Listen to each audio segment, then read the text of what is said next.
the Kickout flashing. It's the easiest of the flashings to make, and it's the most missed flashing. I agree. It leads to the most damage. And it's like a 20-cent. I mean, you're going to make one for us here in a couple of seconds, right? And you literally make it out of your scrap.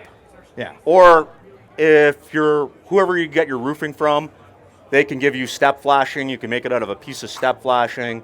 Whatever the case may be. You can spend a lot of money on a fancy welded version, and then you see some folks make these, and then they bring out their snips and they cut the metal, and then they go back in with a bunch of silicone and goop, and they try to make that work, and it's not going to last, right? So this is the bomber foolproof way.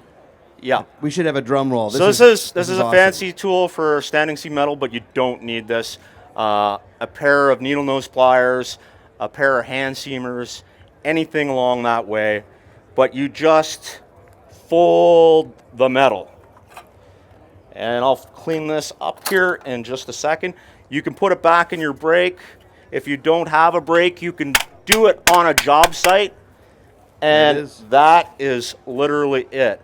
That is your Kickout flashing. Speaking of sexy flashings, we're gonna talk about the W now? Is that where we're at? We're gonna talk about the W, but I've also got another valley here that I don't know if many people have seen. I'm gonna bend the W. Okay. And Kelsey's gonna install the fin valley. So this, what you're holding up there, this is our W valley. Yep, that's a W. We were talking about this, like, what's the purpose of the W? Does it signify something?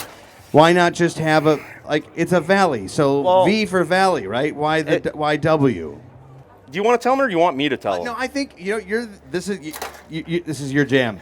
I'm just flashing. I'm just the interruption. You're the interruption.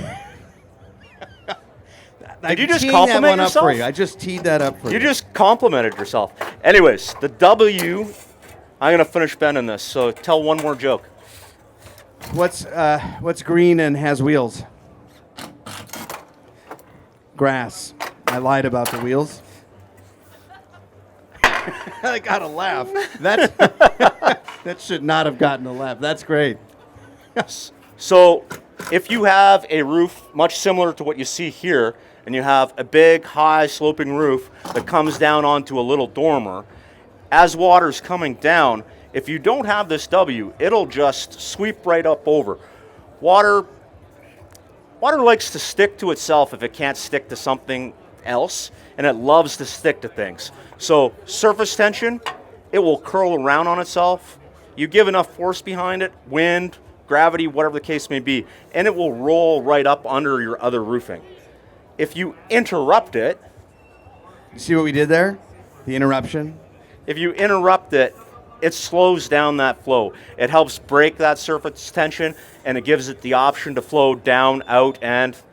away. Perfect. We're getting better and better at this. We are getting better and better at this. So this is the W flashing, but you mentioned there's another type of valley flashing that achieves the same purpose, but is slightly different. So this one is quite common. You'll see on exposed fasteners, sometimes standing seam, asphalt roofs.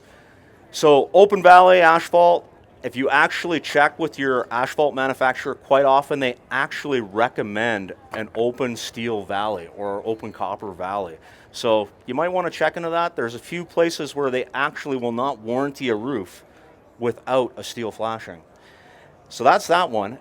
All right. And the one that Kelsey's installed already, basically the W has been squeezed together to create a fin. And very tight like this. You're going to see that as a requirement with a lot more synthetic roofs. Like the good people at Westlake Royal, they have a Da Vinci system, and it requires that type of flashing in the valley. It works very well because water literally has to jump a dam, and it also gives you the ability to create a very clean, sleek line, modern line. A very modern line. That you called it a shadow line the other day, where it is, and it's just crisp and runs all the way up that valley. And for some people, they don't like the look of the metal. They don't want to see it, right? It's not like if you're doing slate and you've got beautiful copper and whatnot. In this particular system, where the roofing itself is a synthetic slate, and they don't want to see the metals, this is an opportunity for you to hide your metal flashings but still have the same functionality. Absolutely. Yeah.